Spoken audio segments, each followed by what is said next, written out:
Chandrasekharan sir വളരെ strong ആയിട്ട് recommend ചെയ്തുകൊണ്ടാണ് ശ്രീറാമിനെ ഞാൻ എന്റെ കമ്പനിയിൽ മാനേജറായിട്ട് നിയമിച്ചെന്നുള്ള ഓർമ്മ എപ്പോഴും വേണം.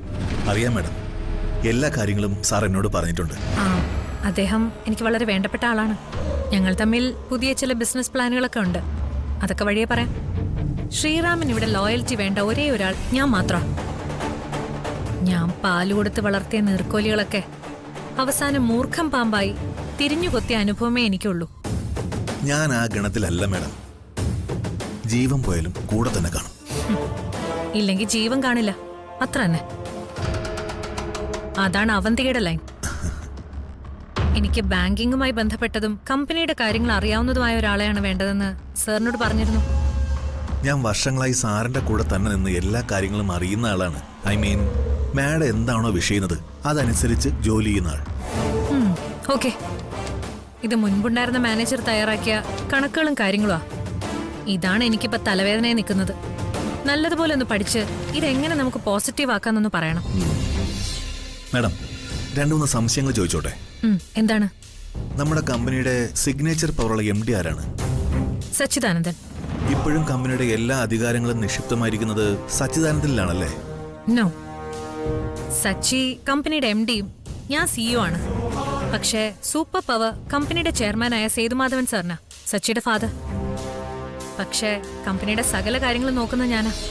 ചുരുക്കി പറഞ്ഞ സേതുമാധവനേക്കാളും സച്ചിയെക്കാളും അധികാരവും ഡിസിഷൻ മേക്കർ എന്ന സ്ഥാനവും എനിക്കുണ്ടെന്ന് സാരം. ഓക്കെ മാഡം, ഇനി മുതൽ എന്തിനും ഏതിനും കൂടെ ഞാനുണ്ട്. ഗുഡ്. Okay madam.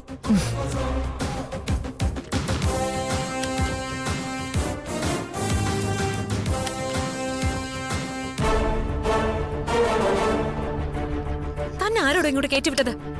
തനിക്കിപ്പോ എന്താ വേണ്ടത്? എനിക്കൊന്നും വേണ്ട അവന്തിക മാഡം. എനിക്ക് പകരം അടുത്തിരയെ വെച്ചിട്ടുണ്ടല്ലോ, അവൻ പാവം.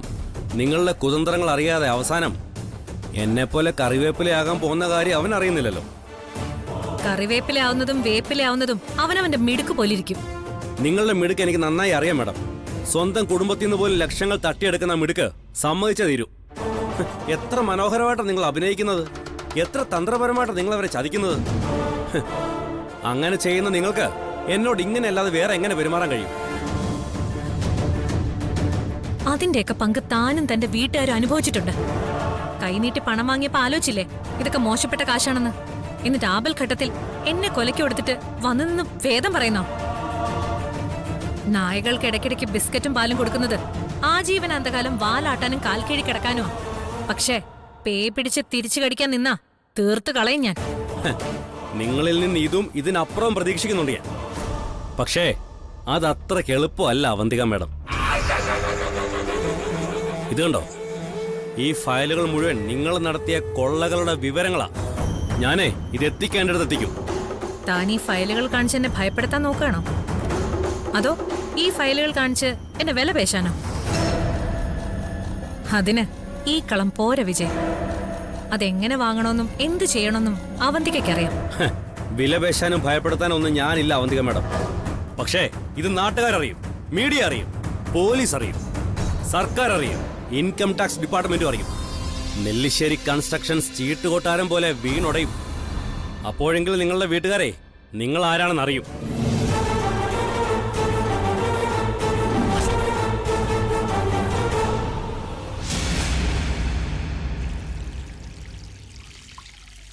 അമ്മയ്ക്ക് എപ്പോഴും ദേഷ്യ ചേച്ചി, എന്തെങ്കിലുമൊക്കെ പറഞ്ഞുകൊണ്ടിരിക്കും. നീ നിന്റെ ഫോൺ വിളി കുറയ്ക്കണം. നിന്റെ പഠിത്തം പോകുന്നു പേടിച്ചിട്ടല്ലേ അമ്മ ചീത്ത പറയുന്നത്? വിളിക്കുന്നതൊക്കെ കൂട്ടുകാരാ ചേച്ചി, സംസാരിക്കുന്നത് മുഴുവൻ പഠിക്കുന്ന കാര്യങ്ങളാ. എന്തുമാത്രം പ്രോജക്ട്സും അസൈൻമെന്റ്സും ഉണ്ടെന്നറിയോ? അതൊക്കെ ഡിസ്കസ് ചെയ്തേ ചെയ്യാൻ പറ്റത്തുള്ളൂ. അമ്മയ്ക്ക് അതൊന്നും പറഞ്ഞാൽ മനസ്സിലാവൂല. അമ്മയായിരിക്കും നിന്നെ കാണാത്ത ടെൻഷനിലായിരിക്കും.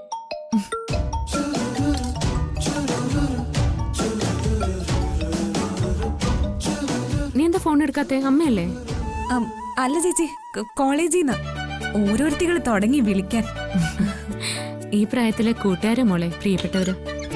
അവരോട് സംസാരിക്കാനും കളിക്കാനും ചിരിക്കാനും ഒക്കെ കിട്ടുന്ന കുറച്ച് കാലയളവായത്. ഇത് കഴിഞ്ഞാൽ തീർന്നു നമ്മള്. ചേച്ചിക്ക് അതിനുള്ള ഭാഗ്യം ഉണ്ടായില്ല. കോളേജ് ജീവിതം ചേച്ചിക്ക് നിന്നിലൂടെയുള്ള വിവരണങ്ങൾ മാത്രമായിരുന്നല്ലോ. ചേച്ചിക്ക് അതിലും വലിയ സൗഭാഗ്യം കിട്ടിയില്ലേ, പിന്നെന്താ വേണ്ടേ? ചേച്ചി എടുക്കാം. ആ അല്ല, അത് വേണ്ട. അവരെ ചേച്ചിക്ക് അറിയില്ലല്ലോ, ഞാൻ പിന്നെ സംസാരിച്ചോളാം. അതിനെന്താ ഞാൻ എടുത്താ? അവർക്കതൊരു സർപ്രൈസ് ആവില്ലേ? എന്നെ അവർക്ക് നീ പറഞ്ഞിട്ട് അറിയാലോ, പിന്നെന്താ, ഒരു രസമല്ലേ? അല്ല, അത് കട്ടായിപ്പോയി.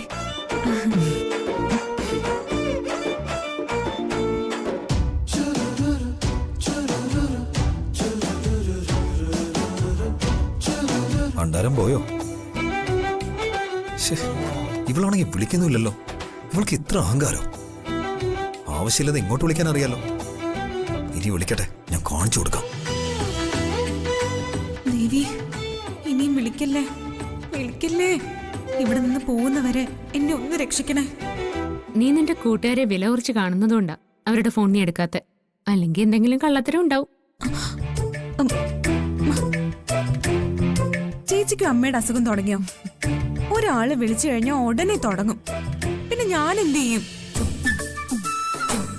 അല്ലെങ്കിൽ അങ്ങോട്ട് വിളിച്ച് ശല്യം ചെയ്താലോ?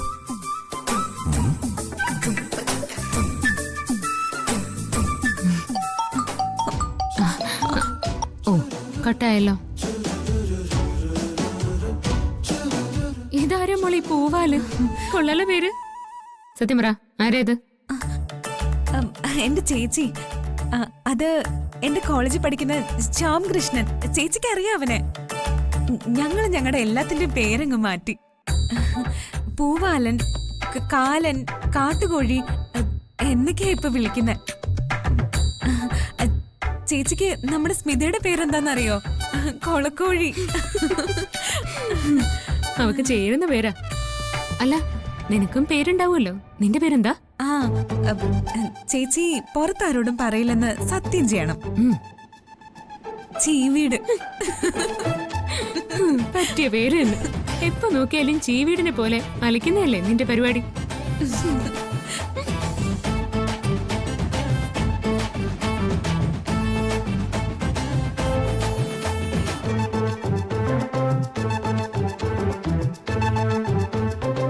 ഇവളെന്താ ഫോൺ എടുക്കാത്തത്? അതോ അടുത്തിനി ആരെങ്കിലും കാണുമോ? റിങ് പോകുന്നുണ്ടല്ലോ.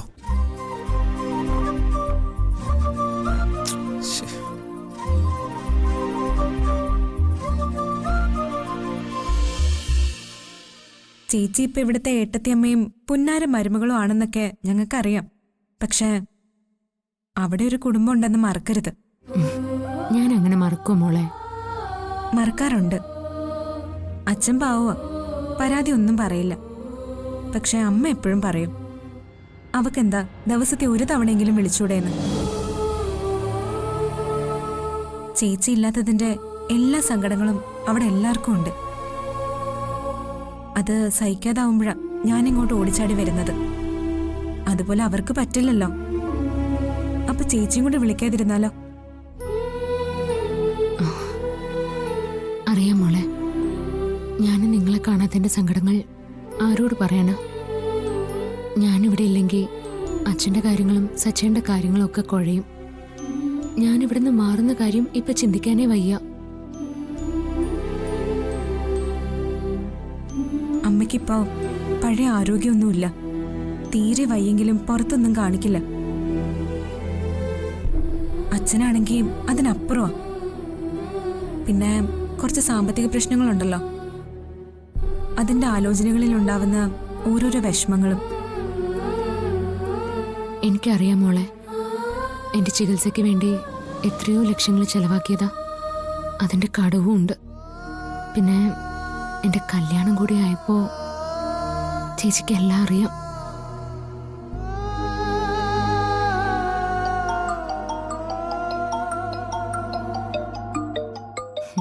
നിന്റെ പൂവാലിനും പൂവാലിയും ഒക്കെ വിളിക്കാൻ തുടങ്ങി. അതിങ്ങനെ വിളിച്ചോണ്ടിരിക്കും. ഞാൻ ഇറങ്ങട്ടെ ചേച്ചി, എത്തിയിട്ട് വിളിക്കാം. നിന്റെ പൂവാലിനോട് എന്റെ അന്വേഷണം പറഞ്ഞേക്കണേ. ആ, പറഞ്ഞേക്കാം.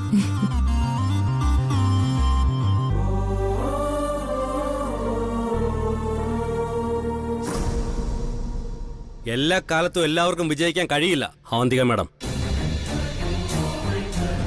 ഞാൻ അത്രയ്ക്ക് ആത്മാർത്ഥമായിട്ടാണ് നിങ്ങളുടെ കൂടെ നിന്നത്. പിടിച്ചു നിൽക്കാൻ പറ്റാത്ത അവസ്ഥ വന്നപ്പോ അറ്റ്ലീസ്റ്റ് നിങ്ങളെങ്കിലും എന്റെ കൂടെ നിൽക്കുമെന്ന് ഞാൻ കരുതി. എന്താ നിനക്ക് വേണ്ടത്? ഞാൻ ഇനി എന്താ നിനക്ക് വേണ്ടി ചെയ്യേണ്ടത്? ചെയ്യേണ്ടുന്ന സമയവും സാഹചര്യമൊക്കെ പോയി. ഇനി എനിക്ക് വേണ്ടി നിങ്ങൾ എന്ത് ചെയ്യാനാ? എനിക്ക് നിങ്ങളുടെ പിച്ചക്കാശൊന്നും വേണ്ട. എനിക്കറിയാം എന്ത് ചെയ്യണമെന്ന്. കയ്യിലിരിക്കുന്ന ഈ പേപ്പർ കണക്കുകൾ കൊണ്ടാണോ നീ എന്നെ തകർക്കാൻ പോകുന്നത്? ആണെന്ന് കൂട്ടിക്കോ. എനിക്ക് ആരെയാണോ ഞാൻ നല്ലവളാണെന്ന് ബോധ്യപ്പെടുത്തേണ്ടത് അവരെ ഞാനത് ബോധിപ്പിച്ചിട്ടുണ്ട്. ഇനിയൊന്നും അവന്തികയ്ക്ക് ഒരു പ്രശ്നമേ അല്ല. നനഞ്ഞ കുളിച്ചങ്ങ് കയറും. മര്യാദയ്ക്ക് എന്റെ ഓഫീസിൽ നിന്ന് ഇറങ്ങിപ്പോടോ. Get out. ഞാനിപ്പോ അങ്ങനെ പോകുന്നില്ല. ഇയാളോ? താനെന്താ ഇവിടെ? സച്ചി, ഇയാള് പിന്നെയും വന്ന് നിന്ന് എന്തൊക്കെയോ പറയുന്നു.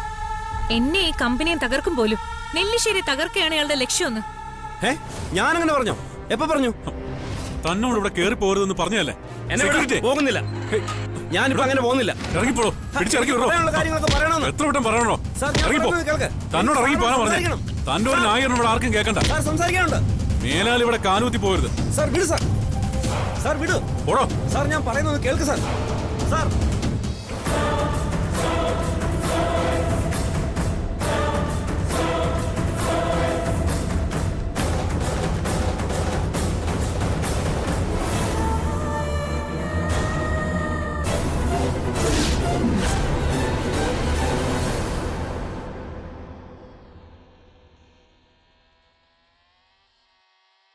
ഞാനും കൂടെ സന്ദീപിന്റെ കൂടെ കളിക്കട്ടെ?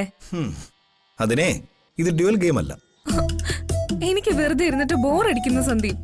അല്ലെങ്കിൽ ആ കളി എന്നെയും കൂടെ ഒന്ന് പഠിപ്പിക്ക്. ഇതൊന്നും പഠിപ്പിക്കേണ്ട കാര്യമല്ല. കുഞ്ഞു പിള്ളേർ വരെ കളിക്കുന്നുണ്ട്. എനിക്ക് ചില പരാതികളൊക്കെ ഉണ്ട് കേട്ടോ. പരാതി എന്നോട് എന്തിനാ പറയുന്നത്? അതല്ല, എനിക്കിപ്പോ ആകെ പറയാനുള്ളത് സന്ദീപിനോട് മാത്രം. അതെന്താ? എന്നെ മനസ്സിലാക്കുന്ന ഏക ആള് ഈ വീട്ടിലിപ്പോ സന്ദീപ് മാത്രം. അങ്ങനെയുള്ള ആളോടല്ലേ എന്തെങ്കിലും പറഞ്ഞിട്ട് കാര്യമുള്ളൂ. എന്ന് ആര് പറഞ്ഞു നിന്നോട്? നിന്റെ കയ്യിലിരിപ്പുണ്ട് ആരും അടുപ്പിക്കുന്നില്ല എന്ന് പറയുന്നില്ലേ ശരി? കുറ്റപ്പെടുത്തലും ഉപദേശവും കേട്ട് കേട്ട് മടുത്ത സന്ദീപ്. അതിനൊരിച്ചിരി ആശ്വാസം കിട്ടുന്നത് സന്ദീപിന്റെ അടുത്തെത്തുമ്പോ മാത്രം.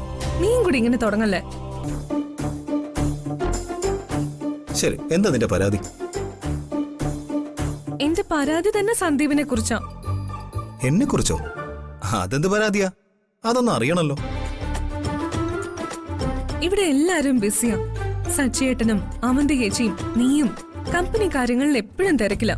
സ്നേഹ കോളേജിൽ പോകുന്നു, പഠിത്ത കാര്യത്തില് തിരക്ക്, അച്ചുവേട്ടത്തി അടുക്കള കാര്യങ്ങളില് തിരക്ക്. ഇതൊന്നും ഇല്ലാതെ 24 മണിക്കൂറും വെറുതെ ഇരിക്കുന്ന എന്റെ അവസ്ഥയൊന്ന് ആലോചിച്ച് നോക്കിയേ. അതിനിപ്പോ ഒരു സൊല്യൂഷൻ നീ തന്നെ കണ്ടെത്തണം. നീ എന്താ പറഞ്ഞു വരുന്നേ? അതിന് ഞാനും നീ തമ്മിൽ എന്താ ബന്ധം? ബന്ധമുണ്ട്. ഒരാഴ്ചയിൽ ഒരു 10 മിനിറ്റ് പോലും എനിക്ക് സന്ദീപിനോട് സംസാരിക്കാൻ കിട്ടുന്നില്ല. അതാണോ കാര്യം? അതിന് പരാതി പറയാൻ മാത്രം നമ്മൾ തമ്മിൽ എന്താ ഉള്ളത്? ഒന്നുമില്ലേ? ആഹാ, മതി, കളി നിർത്തിക്കേ. പരാതി പറയാനും മാത്രം ഒന്നുമില്ല നമ്മൾ തമ്മില്. എങ്കിൽ ഞാൻ തോറ്റു. എന്റെ കാഴ്ചപ്പാടിലില്ല. നിനക്കോ? എനിക്കുണ്ട്.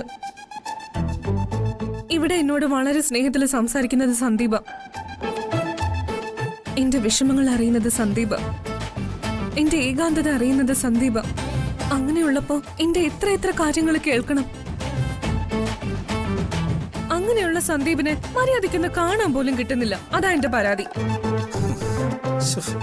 നീ ഒന്ന് നിന്റെ പാട് നോക്കി പോവാനൊക്കെ. ഞാൻ മര്യാദയെ കളിച്ചുകൊണ്ടിരിക്കുന്ന ഫ്ലോയും പോയി, അതിന്റെ മൂടും പോയി. എനിക്കറിയാം, എല്ലാരും ഇങ്ങനെയൊക്കെ തന്നെ.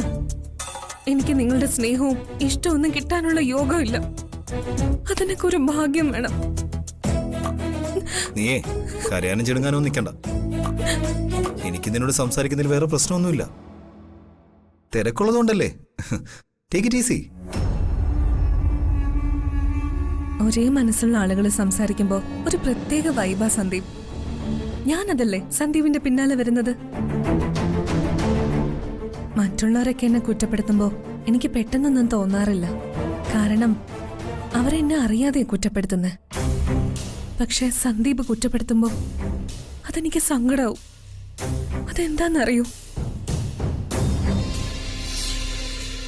എന്നെ നിനക്കറിയാവുന്നതുകൊണ്ട് നിന്റെ മനസ്സില് എനിക്കൊരിടം തന്നതിന് പറഞ്ഞാൽ തീരത്തത്ര നന്ദിയുണ്ട്. ഞാൻ കരയുമ്പോ നീ എന്നെ ആശ്വസിപ്പിച്ചു. എന്റെ സങ്കടങ്ങൾ നീ കേട്ടു. നല്ല വാക്കുകൾ പറഞ്ഞ് എന്റെ മനസ്സിനെ തണുപ്പിച്ചു. എനിക്ക് എന്തെങ്കിലും സങ്കടങ്ങൾ വന്നാ പറയാൻ നീ ഉണ്ടെന്ന തോന്നലും ധൈര്യവും തന്നു. എത്ര പറഞ്ഞാലും തീരാത്ത സന്തോഷമുണ്ട്. ഒത്തിരി ഒത്തിരി താങ്ക്സ്.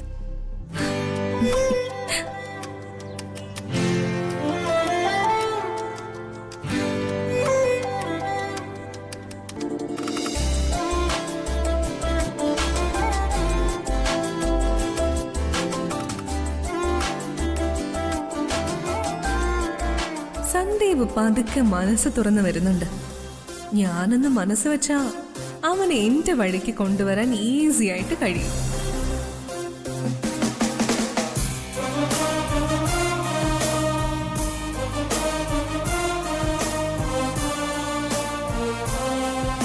അങ്ങനെ ഞാൻ ജയിച്ചാ ചേച്ചി എന്റെ കഴിവിനെ അംഗീകരിക്കും.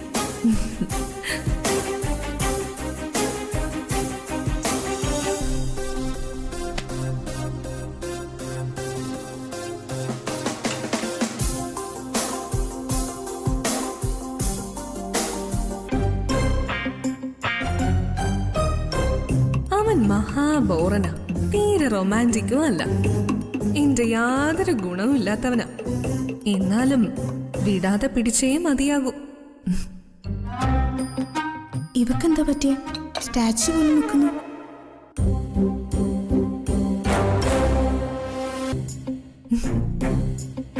അല്ല, നീ എന്താ ഇങ്ങനെ അന്തം വിട്ട പോലെ നോക്കുന്നേ? അതല്ല, നീ എങ്ങനെ പ്രതിമ പോലെ ചിരിച്ചു നിൽക്കുന്നത് കൊണ്ട് നോക്കിയതാ. എനിക്ക് ചിരിക്കാൻ പാടില്ലേ സ്നേഹേ? അല്ല, നിന്നെ അങ്ങനെ ചിരിച്ചു കാണുന്നത് അപൂർവമാണല്ലോ. ഇതിപ്പോ ഒറ്റയ്ക്കൊന്ന് ചിരിച്ചപ്പോ ഞാൻ കരുതി വേറെന്തോ ആണെന്ന്. ഓ, എന്താ എനിക്ക് വട്ടാണെന്ന് കരുതിയോ? അത് പലതരത്തിലാണല്ലോ. ഇതിപ്പോ ഏത് വേർഷനാന്ന് എനിക്കെങ്ങനെ അറിയാം? യു ആർ എക്സാക്ട്ലി കറക്റ്റ് സ്നേഹ. വട്ട് പലതരം കാരണങ്ങൾ കൊണ്ടുണ്ടാവും. അതിൽ എനിക്ക് ഒരു കാരണം ഉണ്ടെന്ന് കൂട്ടിക്കോ. അതെന്താ പെട്ടെന്നൊരു കാരണം? അങ്ങനെ ചോദിച്ചാ എനിക്കറിയില്ല. ഞാൻ എന്നെ തന്നെ അങ്ങ് മാറ്റാൻ തീരുമാനിച്ചു. ആ, ബെസ്റ്റ്. നീ നിന്നെ തന്നെ തിരുത്താൻ പോകുന്നു. അടുത്ത നാളില് ഞാൻ കേട്ട ഏറ്റവും വലിയ കോമഡികളിലെ ബെസ്റ്റ് കോമഡി. ഞാൻ നിങ്ങളോടൊക്കെ സ്നേഹത്തോടെ പെരുമാറാൻ ശ്രമിക്കുമ്പോ അതിനെ ഇങ്ങനെ നിരുത്സാഹപ്പെടുത്തണോ സ്നേഹ? സ്വമനസാലെ ഒരാൾ മാറുമ്പോ അതിനെ അഭിനന്ദിക്കുകയല്ലേ വേണ്ടത്? നമുക്ക് തോന്നുമ്പോ മാറ്റാൻ കഴിയുന്നതല്ലല്ലോ അനഘേ നമ്മുടെ സ്ഥായി സ്വഭാവം. അത് ഇൻഹെറിറ്റൻസാ, പാരമ്പര്യം എന്ന് പറയും. നിനക്ക് എന്തും പറയാം. ഇന്നലെ വരെ ഞാൻ അങ്ങനെയായിരുന്നു. ഇനി മുതൽ അങ്ങനെയല്ല. ആ, അതൊക്കെ പോട്ടെ. നിന്റെ പഠനവും കാര്യങ്ങളൊക്കെ എങ്ങനെ പോന്നു? നീ പലപ്പോഴും എന്റെ സഹായത്തിന് വന്നപ്പോ ഞാൻ നിന്നെ അവോയ്ഡ് ചെയ്ത് വിട്ടതിന് സോറി. അതുകൊണ്ട് അർച്ചനേട്ടത്തി എന്നെ നല്ല പോലെ പഠിപ്പിച്ചു. പഠനത്തിന്റെ കാര്യത്തിൽ എനിക്ക് ടെൻഷനേ ഇല്ല. തൽക്കാലം നിന്റെ കോച്ചിങ് എനിക്ക് വേണ്ട. അല്ല, ഇതൊക്കെ എന്ത് പുതുമയാ? എനിക്കിതൊന്നും തീരെ പിടിക്കുന്നില്ല കേട്ടോ അനഘേ. ഓ, ആ പിന്നെ നിന്റെ ഈ അനഘയെന്നുള്ള പേര് വിളി ഒന്ന് മാറ്റണേ. ഒന്നുമില്ലെങ്കിലും ഞാനും നീയും തമ്മിൽ 2-3 വയസ്സിന്റെ വ്യത്യാസം ഉണ്ടല്ലോ. നീയും അർച്ചനേട്ടത്തെയും തമ്മിലുള്ളതുപോലെ. പിന്നെ ഞാൻ എന്ത് വിളിക്കണം? അനഘ ചേച്ചിന്നോ അതോ അനഘ ആന്റിന്നോ? നിന്റെ ഒരു തമാശ. നീ എന്റെ അനിയത്തി കുട്ടിയല്ലേ? വിടാൻ എന്തീ കാണിക്കുന്നേ? നിനക്ക് എന്തെങ്കിലും പ്രശ്നമുണ്ടോ? പുതുതായിട്ട് ഓരോന്ന് കാണിക്കുമ്പോ എനിക്ക് നീ ഇനി മുതൽ എന്നെ ഏട്ടത്തീന്ന് വിളിക്കണം. നിന്നെ എന്ത് വിളിക്കണമെന്നാ? ഏട്ടത്തിന്നോ? ഏട്ടത്തീന്ന്. ഏത് കണക്കിലാ ഞാൻ നിന്നെ ഏട്ടത്തിന്ന് വിളിക്കണ്ടേ? നിനക്ക് അർച്ചനയെ ഏട്ടത്തീന്ന് വിളിക്കാമെങ്കിൽ എന്നെ ഏട്ടത്തീന്ന് വിളിച്ചൂടെ? ഓ, അതാണോ കണക്ക്? ഏട്ടത്തിന്ന് പറഞ്ഞാലേ സ്ഥാനം എന്തെന്ന് അറിയോ നിനക്ക്? ഏട്ടന്റെ ഭാര്യ. അതെനിക്കും അറിയാം. അത് അറിഞ്ഞിട്ടാണോ പറഞ്ഞത്? തൽക്കാലം എനിക്ക് അതിനുള്ള സൗകര്യമില്ല. പിന്നെ ഏട്ടത്തി ആയതുകൊണ്ടാണ് അർച്ചന ഏട്ടത്തി എല്ലാരും സ്നേഹിക്കുന്നു എന്ന് കരുതി നീയും ഒരു ഏട്ടത്തിയമ്മ ആവാനാണ് ഭാവമെങ്കിൽ നിനക്ക് എന്തോ കുഴപ്പമുണ്ട്. ഉടനെ ഒരു സൈക്കാട്രിസ്റ്റിനെ കാണിക്കാൻ ഞാൻ അവന്തിക ഏട്ടത്തിയോട് പറയാം. വീട്ടിലിരിക്കുമ്പോഴും ലിപ്സ്റ്റിക്ക് വിട്ട് 2 കിലോ പുട്ടി അടിച്ചു നടക്കുന്ന നിന്നെ കണ്ട സത്യത്തിൽ എനിക്ക് ചിരി അനഘയാ വരുന്നേ. ഇതുപോലൊരു കോമഡി ക്യാരക്ടർ.